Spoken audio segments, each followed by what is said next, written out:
काय मग कधी करतेस लग्न? अगं नाव तर रजिस्टर केलंय ग क्षिप्रा, पण कोणी आवडतच नाहीये.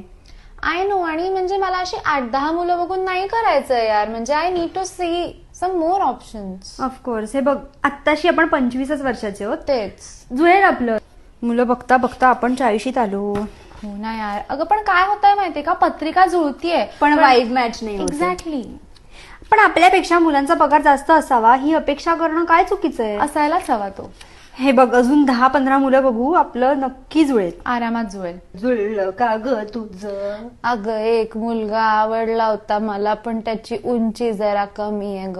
अगं बाई, आता मरणाला टेकली ना तू. उंचीचं काय घेऊन बसली? थांब, तुला जरा फोटो दाखवते त्याचा. हे बघ, हे बघ. ए, चांगला दिसतोय ग.